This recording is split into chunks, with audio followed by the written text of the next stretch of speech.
My name's Gary Hart, and I'm running for president. I want you to think about the opportunity that we have right here, right now. I've never known a guy more talented at untangling politics so that anyone can understand. It is a gift, and he wants to share that. And all anybody wants is for him to take a stupid photo. He will never understand that. Gary Hart, he was a very forward-thinking, even prophetic guy, and he had all these big ideas, and he thought that those ideas were going to kind of carry him through. Yeah. But he had this blind spot where he couldn't recognize that people, would take an interest, such an interest in his private life. Can you talk a little bit about sort of playing that very internally? Playing Gary was one of the greatest challenges I've ever had because he's such an incredible mixer. He had this extraordinary charisma. A lot of people said he was very elusive. As an actor, that's daunting because it's certainly nice to know what makes your character tick. But he's a fiercely intelligent and fiercely principled man. So he would not allow the process to be sullied just to help him personally. He hated talking about himself in a world where the politics of personality were becoming bigger and bigger.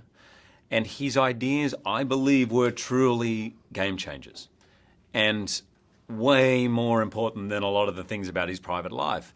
But he just didn't want to play the game. And he didn't think, and this was a blind spot he had, he didn't think the public cared about the game either. But I think things were inevitable. Things had changed. The media had changed forever. The consumption of media had changed forever. The 24-hour news cycle had been invented. And you saw politics change forever after this. This movie is really interesting because as I was watching it, I felt like it would make a perfect companion piece to broadcast news, which was also about sort of... what a lovely compliment. Because they're both... that was actually made around this time, and they're both about sort of the erosion of, of broadcast standards. Every day at lunch, we had a little projector, and we would watch movies during prep.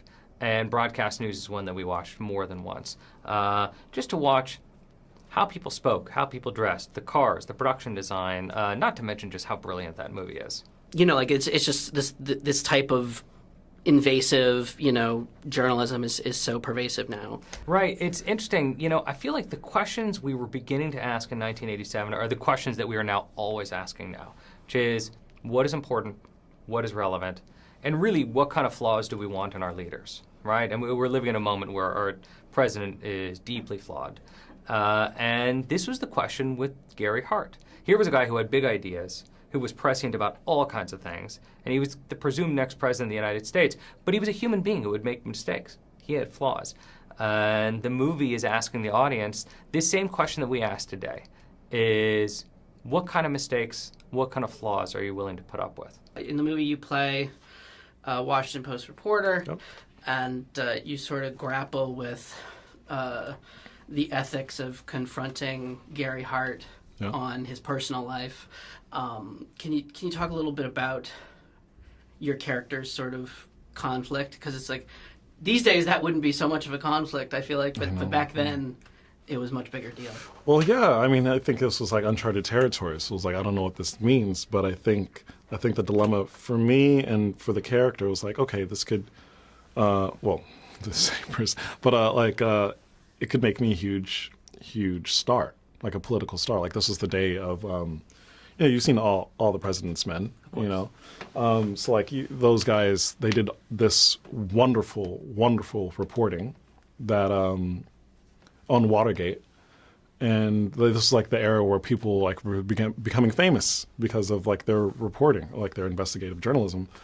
And I think, AJ sees an opportunity in that for himself, but also I think he's a big fan of Gary Hart's. Mm-hmm. And so when he's like confronted with the dilemma of like, okay, what is the right thing?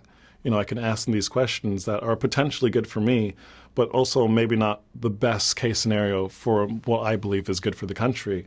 But also, are these questions actually good? If that's, so it kind of gets in like this kind of circuitous, like Ouroboros kind of like thing, like what's the right thing to do? And it's like, well, I got to do my job. If this movie was made like maybe 4 or 5 years ago, your character would have like one scene and then like we sort of brushed away. But like I feel like what's interesting is that like they actually devote several major scenes to how like what he did and how it affected you, what being brushed into the spotlight. And that was one of the reasons exactly why I was so drawn to the script and so excited to portray Donna in this way, because she was written with respect and dignity and so much empathy.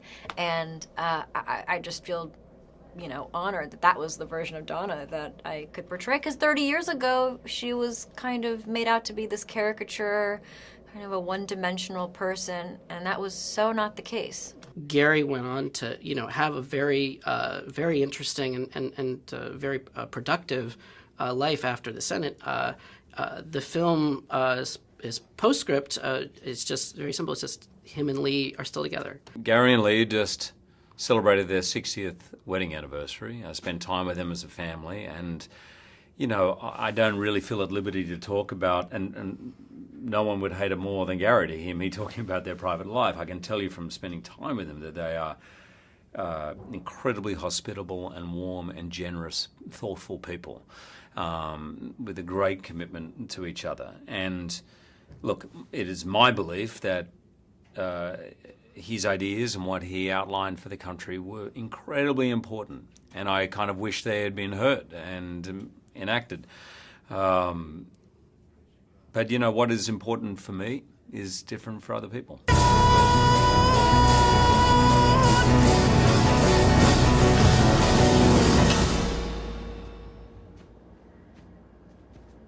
Go on, Gary. Say it. There's going to be a story tomorrow about me.